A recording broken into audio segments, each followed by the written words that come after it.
वादग्रस्त एपस्टीन फाईलमध्ये नाव आलेल्या केंद्रीय मंत्री हरदीप पुरी यांच्या राजीनाम्याच्या मागणीसाठी काँग्रेस महिला आघाडीच्या वतीने कॅन्डल मार्च निदर्शने करण्यात आले।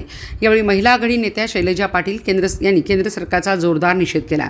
बाललैंगिक शोषण आणि इतरही वादग्रस्त नोंदी असलेल्या एपस्टीन फाईलमध्ये ज्या ज्या देशातील राजकीय व्यक्तींची नावे आली त्यांना आपल्या पदाचा राजीनामा द्यावा लागला, तसेच जनतेच्या रोषाला सामोरे जावे लागले आहे। केंद्रीय मंत्री असलेल्या हरदीप पुरी यांचे नावही या फाईलमध्ये आले, त्यामुळे पंतप्रधान नरेंद्र मोदी यांनी हरदीप पुरी यांचा राजीनामा घ्यावा अशी मागणी शैलजा पाटील यांनी केली। यावेळी शहर जिल्हाध्यक्ष राजेश नाईक, करुणा सॅमसन, आशा पाटील, आरती गुरव, कविता बोंद्रे, अनिता माने, डॉक्टर प्रतिमा मोहिते, समीना मुल्ला, गीतांजली पाटील, डॉक्टर विद्या घाटगे, अश्विनी कोळेकर, नीता सरजे, अजित ढोले आदी उपस्थित होते।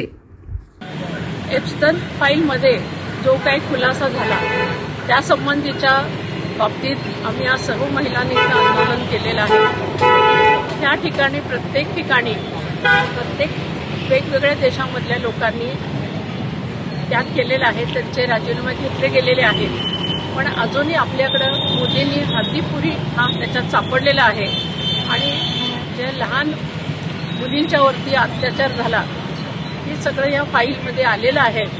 आणि जे लहान मुलींवर झालेल्या अत्याचारासाठी मोदींनी हरदीप पुरीला खरं म्हणजे काढलं पाहिजे, त्याचा राजीनामा घेतला पाहिजे, परंतु त्यासाठी मोदी काहीही करत नाहीत। त्यासाठी आम्ही आज महिला काँग्रेसच्या वतीने इथं कॅन्डल मार्चचं आंदोलन केलेलं आहे।